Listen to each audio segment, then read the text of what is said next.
Hi guys, I just wanted to, as you can already tell by the title, what I'm going to be discussing very briefly. So the title says Barack Obama is not black. Um, I know like a lot of people in America and the American news media and all, they like to proclaim Obama as the first black president, but in reality he's not black. From a genetic standpoint he's not black. And just going to keep it brief, but I wrote a small few bullet points down because my mind can go blank, but just explain like he's not the first black president. So many people in America are mentally enslaved by the one blood drop rule system. Now, the one blood drop rule system, it was a racist law that was created during slavery by a guy by the name of Jim Crow. And this law stated that if any person in America had one single drop of African blood, and then they were considered as just straight up black. It's an idiotic rule, it has no genetic reality, it's all fiction. But that guy who made that rule, Jim Crow, even though he's long dead and gone, but his racist legacy is still brainwashing and pimping out the minds of many people in America today. So that legacy, he has total control and domination over the way we think. But just to get to the point, that Barack Obama is not the first black president of America. He's the first half-caste president of America because he was created and produced inside the womb and embryo of a white woman, which means that 50% of his genes and DNA is European. So in reality, his white mother is responsible for his very existence. So if it wasn't for his white mother giving birth to him, he wouldn't exist, he wouldn't be alive.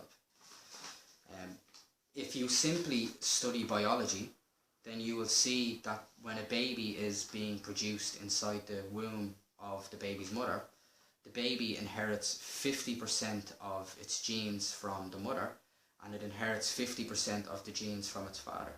And since Barack Obama's mother is white and his father is black, that means that 50% of his genes is European and the other 50% of his genes is African. It's logical, common sense. So it is actually both genetically and biologically impossible for Obama to be a black person because of the fact that his mother is white. If you research the history of America, this is for a lot of like people in America. I know in other countries in America, outside America, some people refer to him as black, but because they're influenced. But if you actually research the history of America, then you will see that the very first black people to step foot on American soil, they looked nothing like Obama or biracial people. I'm also biracial. I'm half black and half white, just to let people know. The very first generation of biracial children in America were produced from a master and slave relationship. So the first biracial people in America appeared during slavery. And before slavery, there was no biracial people living on the continent of Africa or on the continent of America. So like before all that, like for thousands of years, black people have been around, they've existed, so have white people. But biracial people in America that were half black and half white, they only came on the scene during slavery.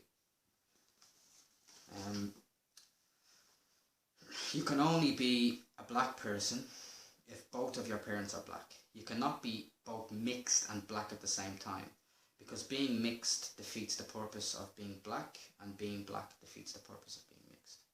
So that's pretty much it, guys. I just wanted to get that information about Obama, how he's not black. Genetically, biologically, he's not black. So just, if you free yourselves from the brainwashing, the mental slavery, because, it's just people that call them black, in reality is not, so they'll be lying to themselves. But that's it, just don't listen to the lies, don't follow the lies. Have a nice one, guys.